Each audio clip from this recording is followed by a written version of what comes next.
and welcome to this event. Okay, yeah, okay, yeah, Manas sir is also here. Okay, so hello everyone, and thank you for joining us on this beautiful Sunday evening for this event on UG research from basics and the publication process. This event is a collaboration between Jignasa, which is GGMC's research club, and GGMC RISE, which is Grant Medical College research club. I am Varun Pathak. I am the research secretary and the head of Jignasa for the term 2021-2022. And I would like to thank all the team members of both Jignasa and GGMC RISE, especially Saloni Sahu, who helped me a lot and without whom this event, could not have even started. Okay, so with that, I would like to now welcome our distinguished speaker, Manas Pustake sir. He is a final year student at Grant Medical College. He has tons of experience in research. I mean, he is an editor for the International Journal of Medical Students. He is a peer reviewer for 5 international journals. He's also a member of the prestigious COPE, which is the Committee of Publication Ethics UK. And he has 16 publications and more than 25 abstracts and presentations to his name. I mean, that just shows that Sir has a lot of experience in research. And so we wholeheartedly thank you for taking out the time to, share your knowledge with us and guide us, student researchers who want to enter the world of research. And before we begin, I just want to give a few instructions to everyone on the call. So this and tell you a little bit about the event. So this is going to be like an interview wherein I have some questions about research and publication, and I'm going to ask them to Manas sir, and he is going to give his expert sort of opinion on these questions.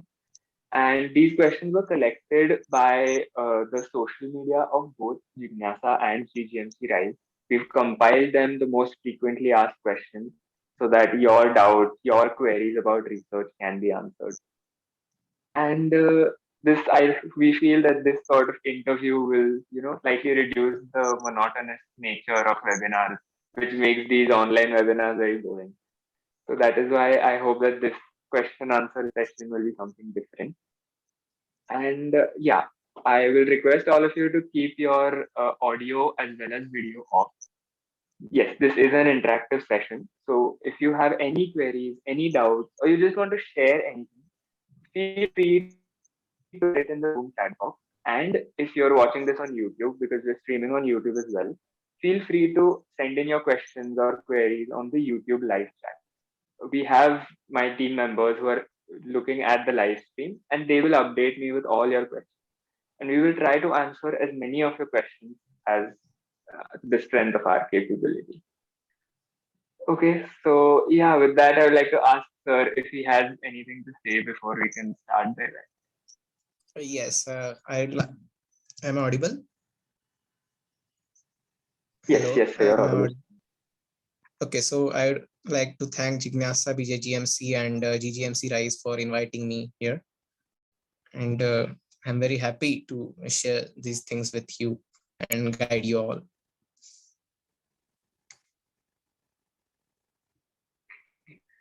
Great. So I think we can start with the question answer session now.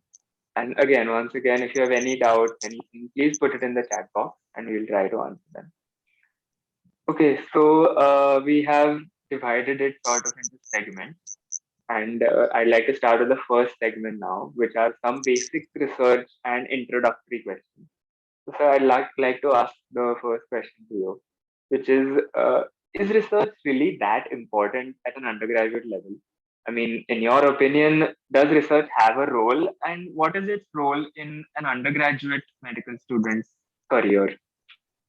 Okay, so important word becomes subjective here. So I'd say research is not important, but it is beneficial for we are medical students. We are going to be future physicians. So what happens is like when any drug comes to the market, so trials are required to prove the efficacy of that drug or adverse reaction of that drug. So physicians should be involved in this trial, like they will be administering these drugs, and they will be performing these trials with the proper methods like blinding, randomizing. So for doing this, one needs to be aware of the whole methodology of the trials, like how to perform trials. And if it is like you start doing these things from your medical college, then you'll be like more experienced when you go practice as a physician. So in this way it will be beneficial for doing research in your UG days. But as far as the importance is concerned, now as India is moving towards a developed country, now we can see that UK and US, they mostly have mandated research compulsory for medical college or medical school they call it. And as India is going toward development, now we can see that from 2019, NMC also has made it compulsory for PG students to publish a research or publish a poster or present a poster for appearing for the MD examination. So in coming years, we can expect that they may also do this for UG students as well. So research is indeed becoming important as we go ahead through I have seen seniors, my 3 to 4 year batch seniors, so they were not involved in research as much as I see my juniors and 2018 batch and 2019 batch are involved in. So these things is like research is going like the culture of research is developing in India. So research is from beneficial to as the question said, that is research important. So it is slowly moving towards that research is becoming important as years go by. So this is my say is on this. And what was the second part of the question? Yeah, so the second part was that what is the role of research in a career? I think Yeah, so that medical is what I student's career. told, that we are future physicians, and if we are Yeah, aware of these methodologies in your UG days, so it will be definitely beneficial for us in the future. yes, sir. Okay, sir. Thank you for your wonderful words. And being a member of the 2019 batch, I'm very pleased to hear that my batchmates are also taking part in research. Okay, so the next question that I want to ask you, sir, is that it is something which even I have faced a lot of problems with. It is that how does one stay motivated the entire time while working on a research project? Because it is a long term thing, and there are phases in between where it's stagnant and you don't have a lot to do. So, throughout the whole time, how do you keep up your motivation for research? Okay, I am now assuming that by stagnant you mean those phases like when you submit your proposal to Icmr or any sanctioning body, or when you propose your study to IC and the approval is awaited, or when you submit your manuscript to the journal and it's under peer review. So these period can be longer, as much as by 6 months to eight months. So what I would suggest is patience is the most important thing in publication. So usually for an publication paper to work out and to be get published and to appear on PubMed or Google Scholar, it takes around 8 to 12 months minimum if you're submitting it to a good journal. So patience is the most important thing. And to keep you yourself motivated during this period, so what I do is like when you are doing some research, you are totally involved in that topic. So while you are involved in that topic, you know pretty much about that topic. So what you can do is do additional literature review, like what is getting published on that topic, like latest research or anything you can read about it, and it will be easier for you to understand because you are involved in that topic. So these all things you can do, but patience is most important in this whole process. Yes, so that is a very apt point, and thank you for bringing it up and telling us about it. Okay, so I think we'll move on to the next question, which is one of the most common questions that is asked in such webinars. how did you manage to balance your academics and research? Because as Oh, undergraduate students, we are already having a very hectic and stressful lifestyle, especially if you're in the later years, third minor or third major. So, how did you manage to balance this? And I just like to add one more thing, that this achieving this balance, it's done differently by everyone, and some people may like to follow a different method. But we would really like to know your experience so that maybe someone can be guided by your experience. Yeah. okay, so during like when you're doing the research, like when you're collecting the data, it is the most time consuming process. The most time consuming process during these times is data collection. So while collecting data, if like you have OPD patients in your sample or IPD patients in your sample, so what you can do is like what how did I manage my sample? One of my research in one of my research I had samples of inpatients. So I used to go in wards to collect samples. So at the very beginning I used to go in the wards daily and collect as much as data I get from the patients. So later I realized that instead of going daily to the wards, so what we can do is we can just go on the weekends or just go on Friday or Saturday to collect the data. So following these things can save a lot of time, and you can like dedicate your like for first 4 to 5 days of week for data analysis, and like weekends for data collection. So this is what I follow. And another thing is when I was preparing for my USMLE, then I kept the research thing aside. And also for university exam and the prelim time, I kept my research thing aside. So these tips can help, I guess.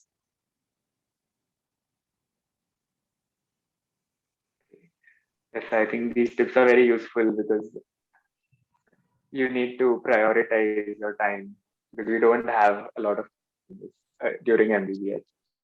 Okay, so with that, let us move on to some specific questions on a research methodology.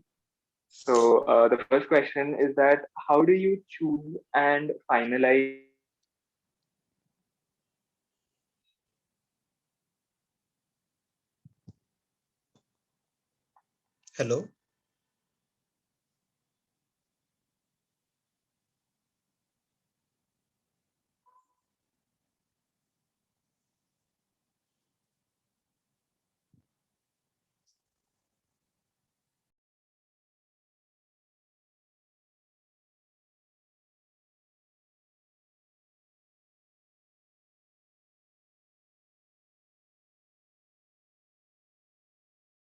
how do you choose and finalize a topic for your research? Yeah, I'm sorry about that. I think I got disconnected. Uh, yeah, if we have, Yes, yes. Can you please repeat the I question? just pin Manas for here. Yes, sir, just a minute.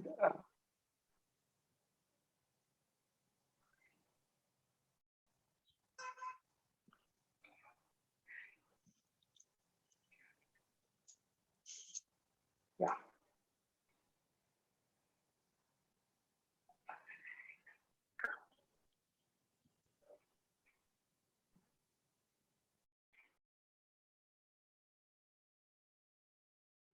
just a minute, sir.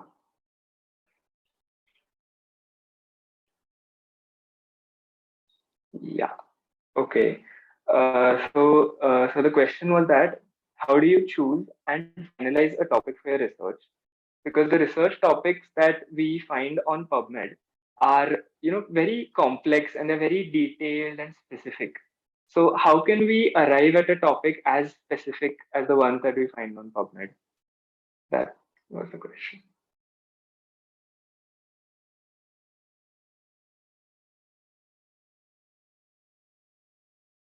Uh,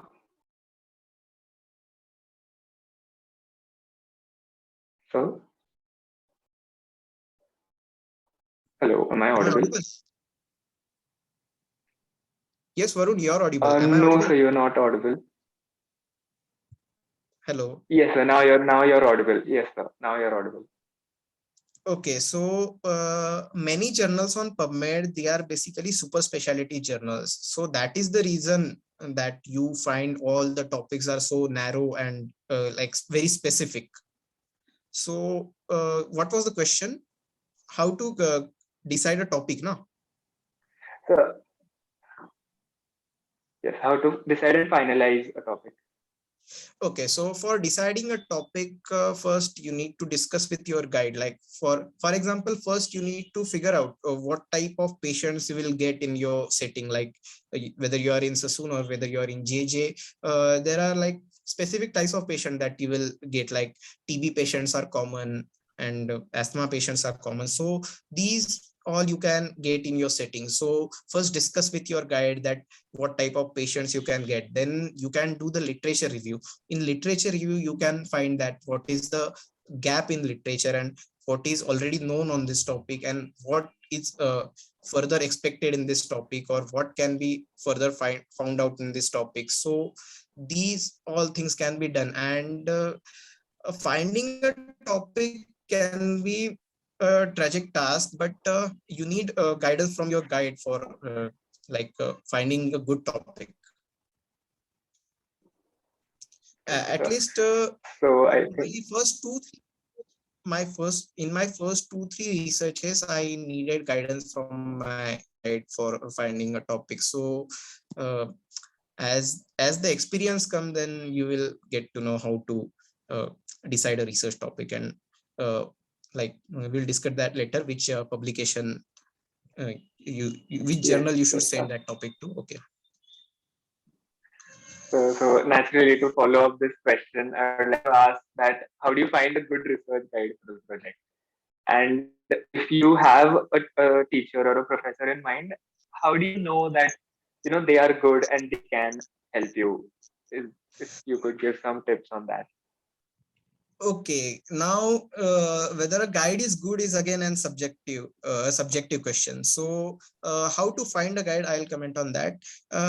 There are various like websites. ResearchGate is there, Google Scholar is there, LinkedIn is there. Most professors who are interested in research, you can find them in uh, LinkedIn or ResearchGate. And apart from that, you can also find the topics in which the guide is interested.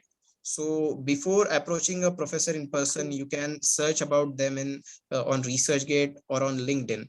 And on ResearchGate, Google Scholar, you can see what papers they have published and what topics they are interested in. So with this topic, you can approach to them. And whether the guide is good. So if he has a published paper in that topic and you approach him with the topic, then definitely he's interested. Now, if he's publishing papers on that topic, then he's interested. Yes, sir. Okay. Yes, sir. Thank you for your tips. And yeah, those were all wonderful insights from you. And yeah, so now we've finalized the topic. We've chosen a guide. And let's assume that we get our ethical approval, collect our data, analyze it. Now we have a nice and wonderful research paper which is just waiting and is ready. Okay, So with that's so that, on that fast. note, let us move to the next. Yes, so definitely it'll take time. But like I said, we have to have some patience. And Yeah. let's hope that we have the motivation, we have the patience, we go through it, Yes, yes, and we yes. get a research manuscript. So on that note, let us move to the next segment of this session, which is the publication process. So my opinion on this publication process would be that there are many journals in each discipline of medicine. I mean, no matter what discipline you take, there must be hundreds of journals. So Yes. how can you choose a single journal for the publication? Okay, so again, for that, you have to go. There are two ways basically. First, say you have a paper in cardiology. You have done your research in cardiology, and you have your paper ready. Now, it is related to myocardial infarction, and say it is a case control study. So, what you will do is first you will go on Google, and there you will search for cardiology journals. So uh, it will show a list of cardiology journals along with their impact factors. Am I audible? Hello. Yes, yes, you're audible. So it Yes, will sir. show a list of journals with impact factor, and then you go on, click on any. Hello,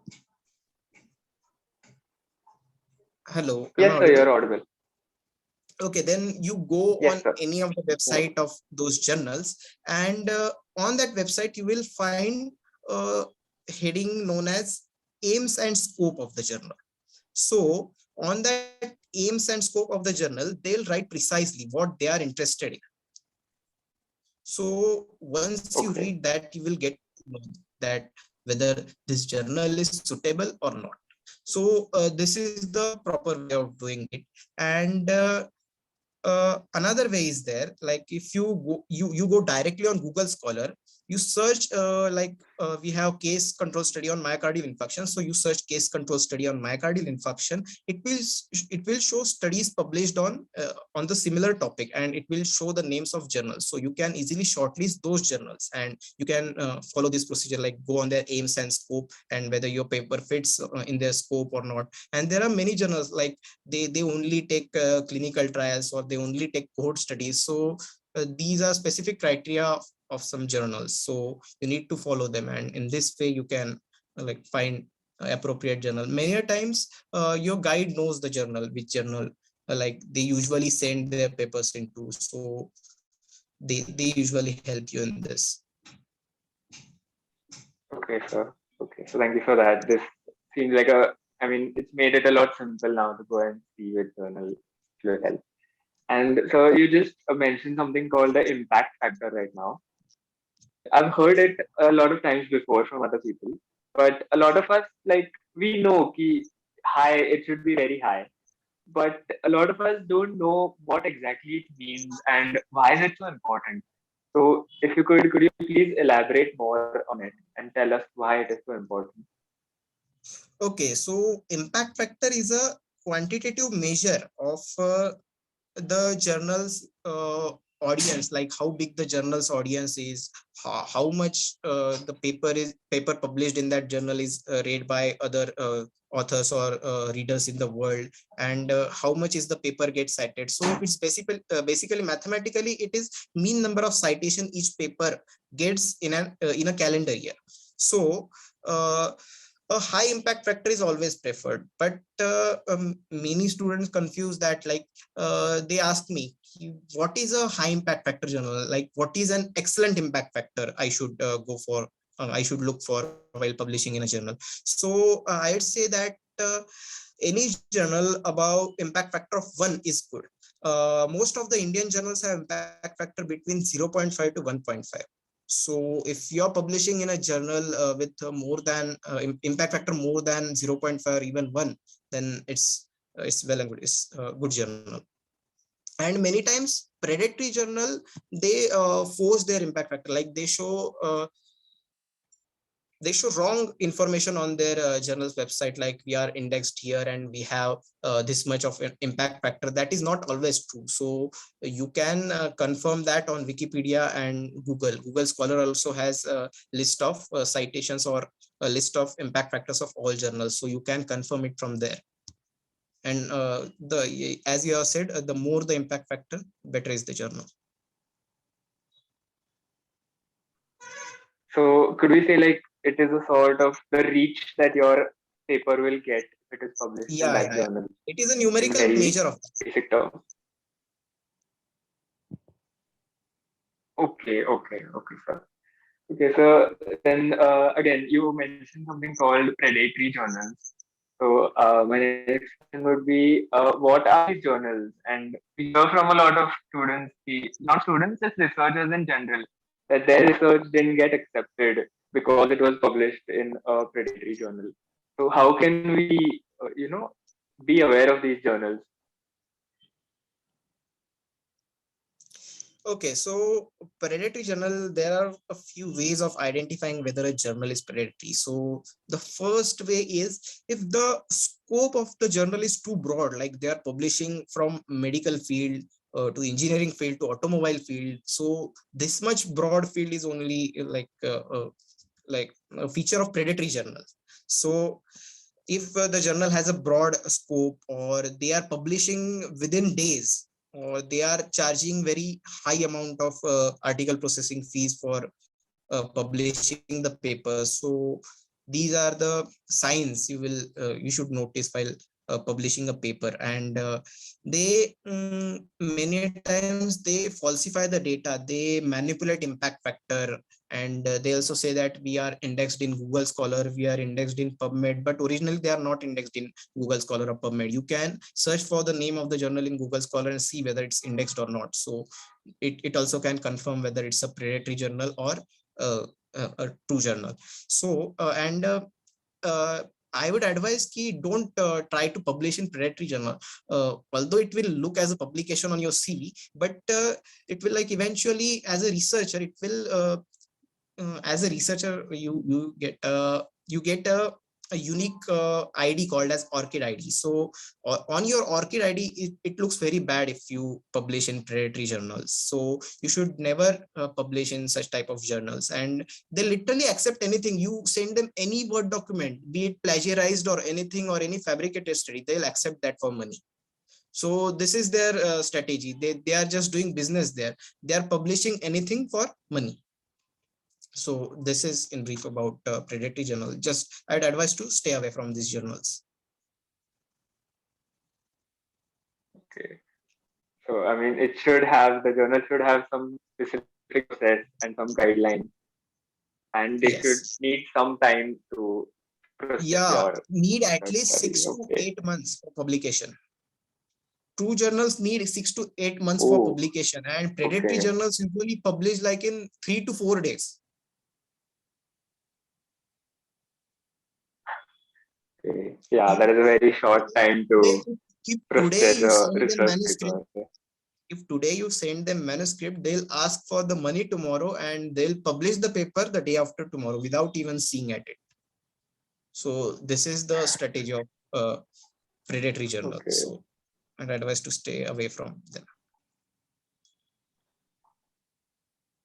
Okay. Yes. Okay. Thank you, sir, for that. Then I'll like to move on to the next question. So, as we all know that plagiarism is a very serious offense when it comes to research. But a lot of students, especially like undergraduate students, we don't have access to all journals, especially ones that are paid. And you have a lot of databases also which are paid. So, how do we avoid unintentional plagiarism when we are writing our own research paper? Okay, so for this, once you have completed writing your paper, so there are some free websites which offer plagiarism check features. So you can search on Google for plagiarism check, and it will redirect you to a few websites which will check plagiarism for free. And the free plagiarism sites are not as much reliable, but they will work at this level, at the UG level. Many journals have they tolerate 3 to 4% plagiarism or 5% plagiarism, and these online tools will work for that. But Okay. as you go ahead, when you're sending to bigger journals like Lancet or BMJ, so they require you to have absolutely 0% plagiarism. So for this, there are paid tools available. So the gold standard for checking plagiarism is Authenticate. Authenticate is used by many journals, and at individual level you Okay. can use Grammarly, a software known as Grammarly. It is available, and many paid add-ons are available for Microsoft Word for checking plagiarism. So you can employ that for checking plagiarism. And just make sure that you're citing everything you're mentioning in your manuscript, which is not your, be it a data or any idea which is not yours. Just make sure that you're citing the proper source of that idea or data. So that will keep you away from plagiarism.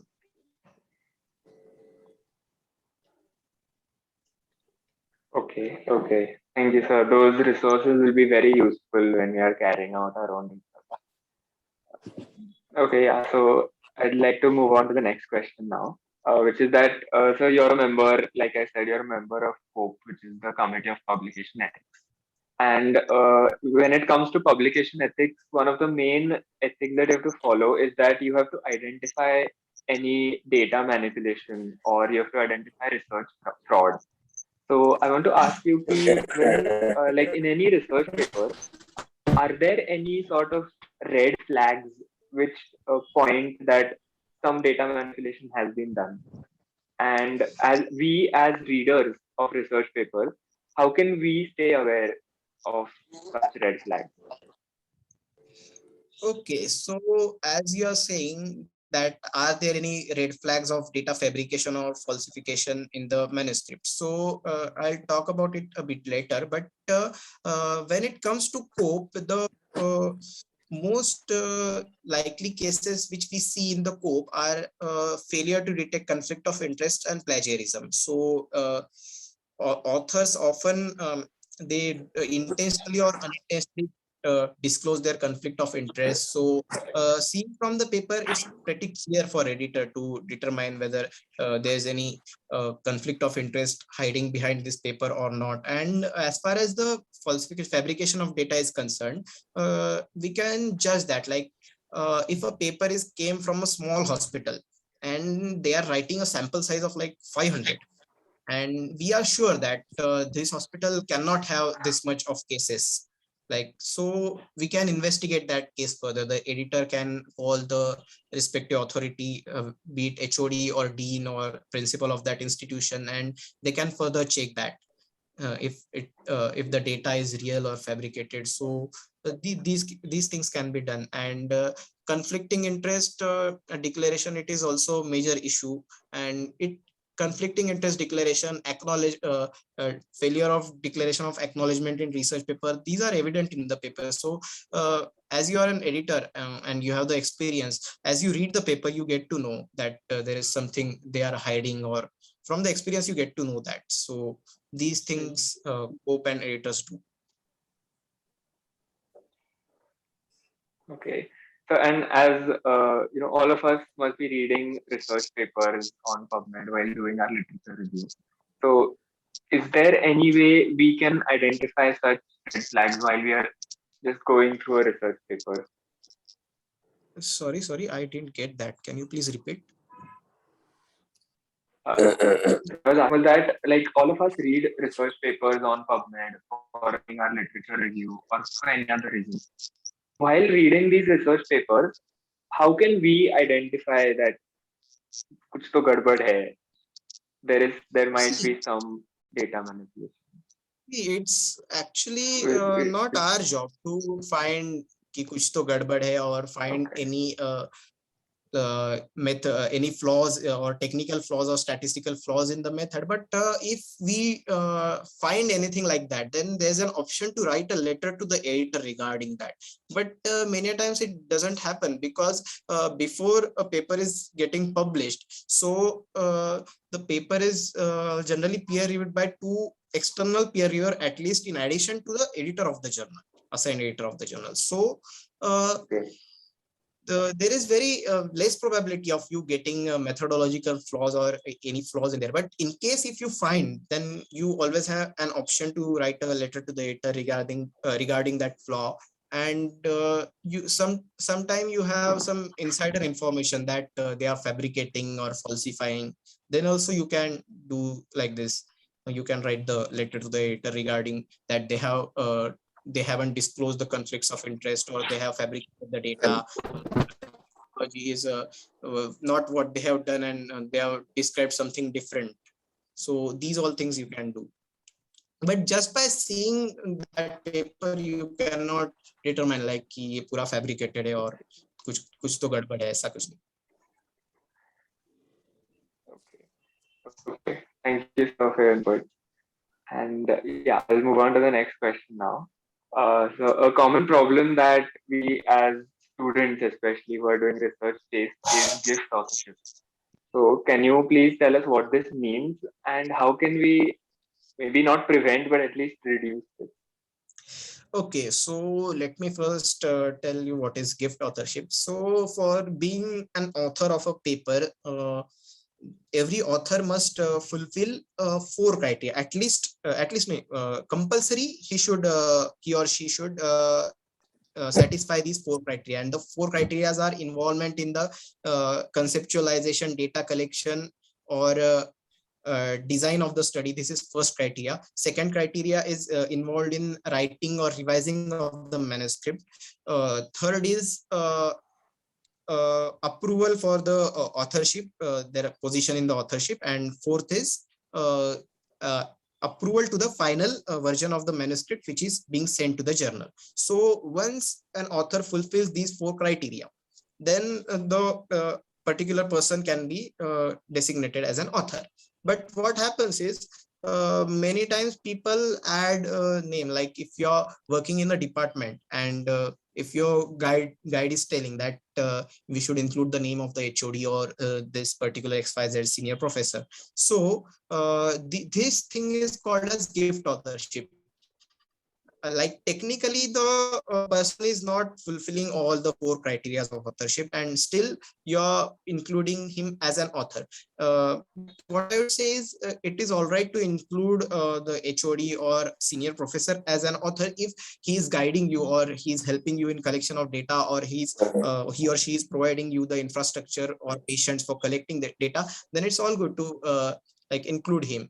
But including him without like proper credit or without his or her involvement in all these things will be unethical. So actually, unfortunately, we as students cannot do anything to this. But what I can assure you is including authors in the end will not affect your credit. Like if you're first author or if you're second author, and if you're including more author after your name, then it generally won't reduce your credit in that paper. So this thing I can tell about this. Okay, so you said the effect of the gift authorship, we can include them at the end of the Yeah. We author. should include them at the end if we include. Okay. And you can like you should discuss that before even starting to write your manuscript. That I'll will I be getting a first author? Will I be getting a Okay. second author? Will I be getting a corresponding author? So these issues won't arise.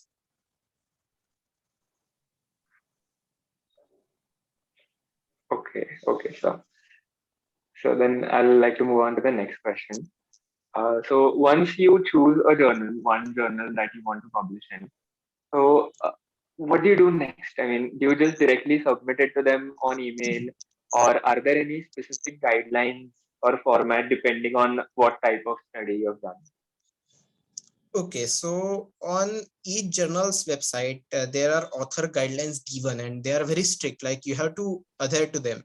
They have specific font requirement, they have specific spacing requirement, they have word limits, they have font size requirements, and they even like they have limit to include tables and figures. So you have to stick to their requirement, because journals which are usually in printed form, they have limited number of pages, so they have to adjust your paper in that. And apart from that, they think that every reader like he have to invest time in reading the paper. So there is no point in writing information which is unnecessary or non-significant in this context. So they have these proper guidelines for formatting the paper, and they are available on the website of journal. And as you have asked, Keem, how to send the paper to journal. So traditionally it was used to be like postal process. You had to make photocopies of several photocopies of your paper, and then you would send that to the journal's editorial office. This has happened in past. So now we have editorial submission systems online. Now when you go on journal's website, the journal's website, you will find a manuscript submission system. Many 99.9% journals have these online systems, and other journals would encourage you to submit via email. So it's the process is completely online now. And once you go on their editorial submission site, you need to upload your paper, you need to upload your ethical clearance document, and all the other details of you and your co-authors, and it's all about that. Okay, so okay, thank you. That's made everything a lot more clearer. And so the next question would be that how do you get on the editorial board of a journal, and what exactly does this editorial board do? Okay, so I just told this process of submitting manuscript to the journal. So I'll continue this process to explain this, answer this question. So once you submit through the online portal of the journal, once you submit the manuscript goes to an editor, any editor of the journal. So the editor first assesses the manuscript for its suitability for publication, whether the manuscript fits in the scope of the journal or not. Then after assessing the manuscript for that, the editor finds a suitable peer reviewer for that manuscript, because editor cannot be expert in all the fields or the whole scope of the journal. So they usually find peer reviewer which is involved in that type of researches or that topic. So they invite peer reviewer to review this paper. So this is the job of the editor. So once the peer reviewer has given their comments, so editor will assess that okay, these comments has been given by the peer reviewer, and then he will send the comments back to author. Then authors are given an opportunity to respond to these comments, and once author respond to these comments and make proper modification or revisions in their manuscript, then editors will again assess the manuscript, whether the peer reviewers comments have been properly addressed and whether the required changes have been made. So once editor assess that, then the editor will approve the manuscript for publication. So this is the rule of editor. And anything which comes in between, like failure to declare conflict of interest, any fabrication or falsification of data which is being suspected by the peer reviewer, these all things are being handled by the editor. And the question which was how to get on editorial board of the journal. So many journals have invited editorial board position, and for me it was like I had co-authored a paper with a US professor, so he recommended me to this journal, International Journal of Medical Students. So that's why I am on the editorial board of this journal. So these are the tasks that editor has to perform, and how one gets on the editorial board of a journal. Also, that's quite a task that all the editors have to do. So I just have one follow-up question that if the editor suggests some changes in the manuscript, so is there a time limit that the author has to do it in? Yes. There is a time limit. Usually it ranges between 15 days to a month. So authors have to do the changes in required time. But in case if authors are unable to do the changes in required time, so they can ask for an extension from the editor. Okay. So, and that we have reached our last question. I'd like to ask you my last question, which is that are the chances of publishing your paper in an international journal very low? And is it something that can be done at a UG level, or should we just stick to national and other local journals? See, if you are doing your own research at UG level, which most people do, and the most feasible research design which a UG student can do on his own, of course with supervision of his guide, is cross-sectional study and cross-sectional surveys. So these types of study are like are very less likely to get published in international journals. So for these kinds of study, I would advise to stick to national journals for publication first. And once you are like familiar with this process of publishing, doing research and publishing, then you can eventually shift on international journals.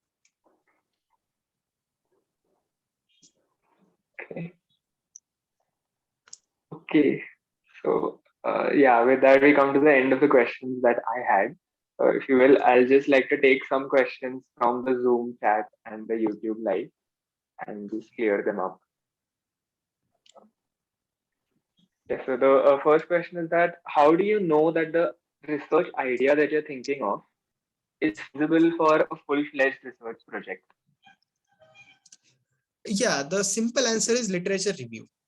You just go on Google Scholar or PubMed and search about the research which is done earlier on that topic, and what the study has found, and what they have, like every study has their discussion section. In the discussion section, they write a few things like what is known on this topic, and what is where there is a scope of further research related to this topic. So from that, with the critical literature review, you can find that whether your research question is suitable for a paper or a research or not.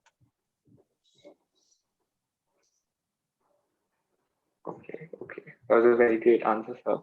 And at least when it comes to India, we can't talk about research without talking about ICMR STS. So we have one question about it, is that if we try to do a descriptive study, a descriptive research, so will it be accepted by ICMR STS? Yeah, ICMR usually accepts cross-sectional study and descriptive research, provided they are novel and they feel that your idea is great and you're trying to find something novel with the descriptive research only. So they'll accept, there's no problem. Okay, that's good to know. And another question was that, yeah, a lot of people feel that you have to do research if you want to, go to foreign countries by giving exams like the USMLE or the PLAB. So, how important is it when it comes to that? When it comes to USMLE or PLAB? Yes, sir, research. How important it Okay, is. so for USMLE and PLAB, for matching into residencies in USMLE or doing a PG in UK, research is always preferable. So you should always consider doing research if you are going abroad. Research is always preferable in the specialty in which you are interested. Okay, okay, okay, sir. That's a very good tip. And we actually have one more question, but I don't think that's research related, which is what is bond in medical colleges? But I don't think that's very research related. Who is asking So if that? you can, okay, we do have one more.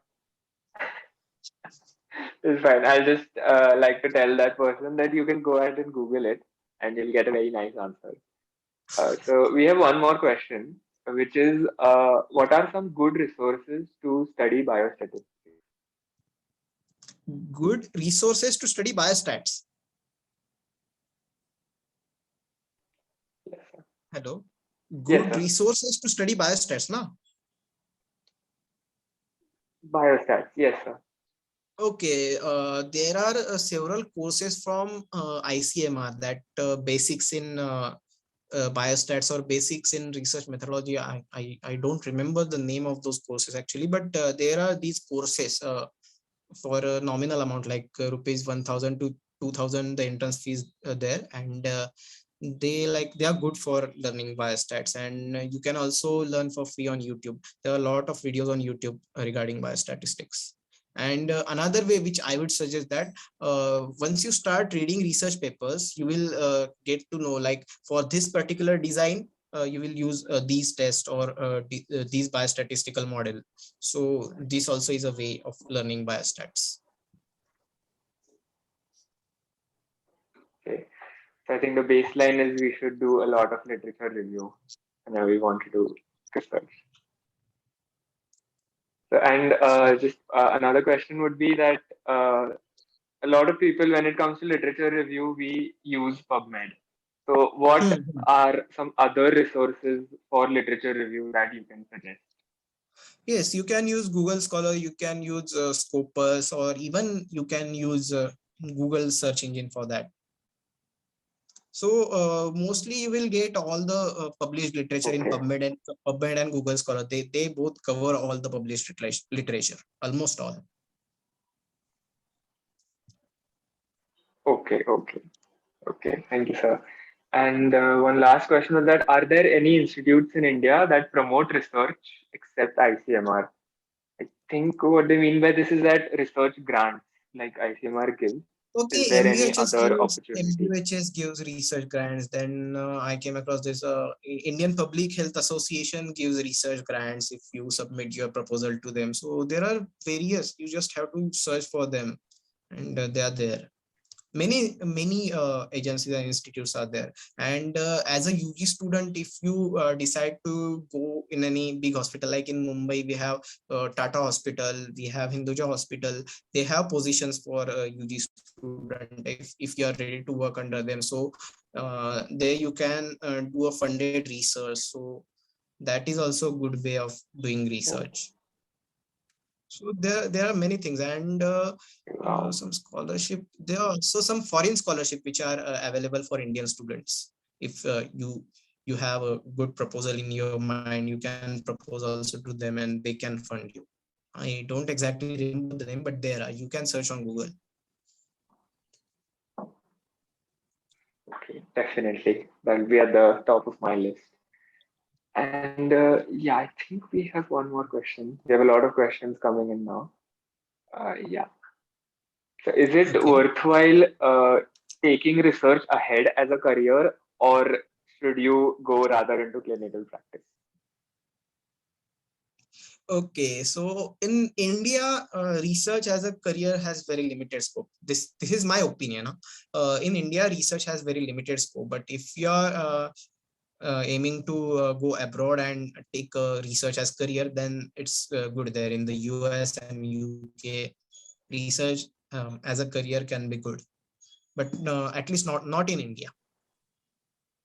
In India, there are very few hospitals. Like I have seen in Tata Hospital, there are full-time researchers working. So there are places, but these are very few, and very few positions are available for them. So in India, at least as of now, it is not like worth enough.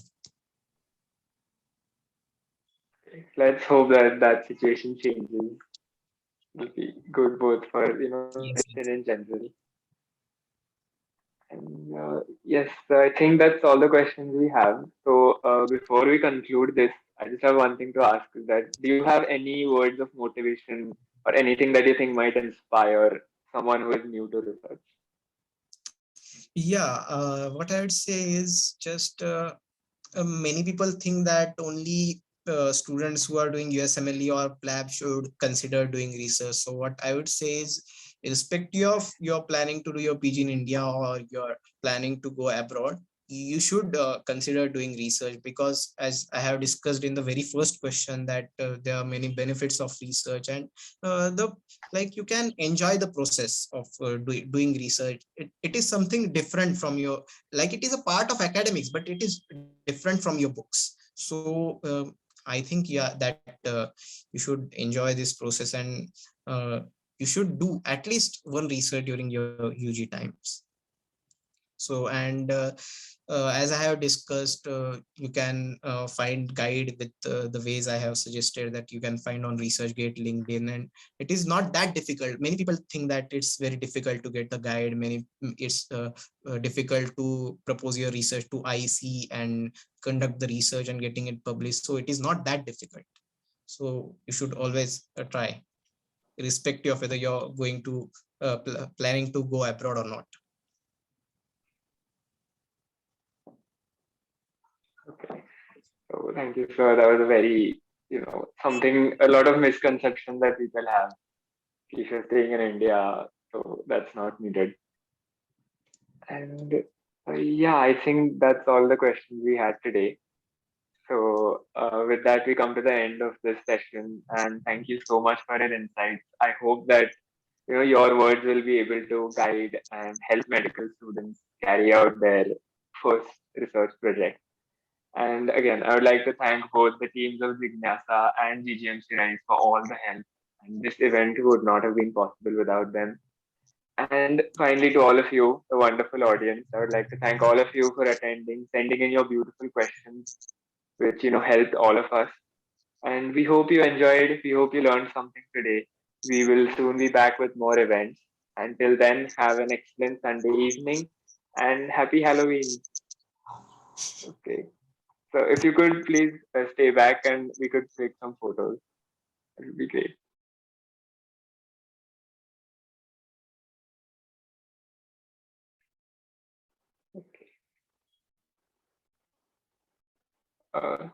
Saloni, if you're there in the meeting, if you could switch on your camera, we could maybe click a photo with her.